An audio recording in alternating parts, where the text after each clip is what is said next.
YSR Congress party వాళ్ళు ఇంతకాలానికి కళ్ళు తెరిచారు. నేను మొన్నటి నుంచి చెప్తున్నా, ఎన్నికల సంఘం వాళ్ళు చెప్తున్న విధానం చాలా హంబగ్గా ఉంది.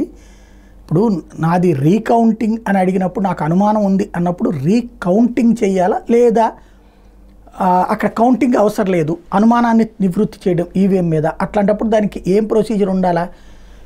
ఈవీఎంలో పోలైన ఓట్లన్నీ అక్కడ దాంట్లో వివిప్యాట్లో వచ్చిన ఓట్లన్నీ ఇది క్యాలిక్యులేట్ చేస్తే సరిపోతుంది సింపుల్గా. అలా కాకుండా మాక్ పోల్ పెడతాం అని చెప్పడం ఏంటంటే, మళ్ళీ ఇప్పుడు ఒక ఈవీఎం మన ఎదురుగుండా పెడతారు, 100 మందిని ఓట్లు వేయమంటారు. ఈ ఓట్లు వేసాక అంతమంది వేసారా లేదా అన్నది చూసుకుని అవునా కాదా అప్పుడు ఇంకే ప్రాబ్లం లేదు కదా అనేసి చేతులు దులిపేసుకుంటే ఎట్లాగా? నువ్వు ఇప్పుడు తెచ్చేది మంచి ఈవీఎం తెస్తావు, కానీ ఆల్రెడీ వాడిన ఈవీఎంలో ఉన్నటువంటి ఓట్లు అక్కడ ఉన్నటువంటి వివిప్యాట్లు సరిపోలినాయా లేదా? 1000 ఓట్లు ఉంటే 1000కి తెలుగుదేశానికి ఎన్ని పడ్డాయి, వైఎస్ఆర్ కాంగ్రెస్ పార్టీకి ఎన్ని పడ్డాయి అన్నది ఈసీకి అప్పుడు ఇచ్చాం కదా నివేదిక, దాని ప్రకారమే కదా అనౌన్స్మెంట్ చేసింది జయాలు.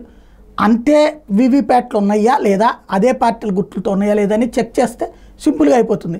కానీ అది కాకుండా ఓ ఈవీఎం మీ ఎదురుగుండా పెడతాం, మీరు అందరూ ఓట్లు వేయండి, అదే పడ్డాయా లేదో చూడండి అని చెప్తే ఎట్లాగని ఇంతకుముందే మాట్లాడుకున్నాం. ఇప్పుడు దాని విషయమే బాలినేని ఇప్పుడు మళ్ళీ హైకోర్టు తలుపు తట్టారు.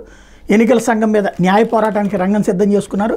ఈవీఎంలు ట్యాంపరింగ్ జరిగిందన్నటువంటి అనుమానాలతో ఓటింగ్ యంత్రాల పరిశీలన తనిఖీ కోసం దరఖాస్తు చేసుకుని ఒంగోలు ఎంపీ వైఎస్ఆర్సీపీ అభ్యర్థి ఒంగోలు వైఎస్ఆర్సీపీ అభ్యర్థి బాలినేని శ్రీనివాసరెడ్డి తాజాగా ఎన్నికల సంఘం జారీ చేసిన మాక్ పోలింగ్ ఆదేశాల మీద న్యాయ పోరాటం దిగారు. సుప్రీంకోర్టు తీర్పుకు విరుద్ధంగా ఎన్నికల సంఘం జారీ చేసిన ఆదేశాలు రద్దు చేయాలని కోరుతూ హైకోర్టులో రిట్ పిటిషన్ వేసినట్టు ఆయన న్యాయవాది వివేకానంద్ చెప్పారు. ఈ నెల 16 జారీ చేసిన ఆదేశాలకు అనుగుణంగా తదుపరి ఎలాంటి చర్యలు తీసుకోకుండా ఎన్నికల సంఘాన్ని ఆదేశించాలని పిటిషన్లో కోర్టును కోరినట్టు చెప్పారు. మాక్ పోలింగ్ ద్వారా ఈవీఎంలు వివిప్యాట్ల తనిఖీ పరిశీలనను చట్టవిరుద్ధంగా ప్రకటించాలని అభ్యర్థించాలన్నారు. సుప్రీంకోర్టు తీర్పును అమలు చేస్తేనే తమకు న్యాయం జరుగుతుందని, అత్యున్నత న్యాయస్థానం తీర్పును అమలు చేసేలా ఎన్నికల సంఘాన్ని ఆదేశించాలని కోరామని చెప్పారు.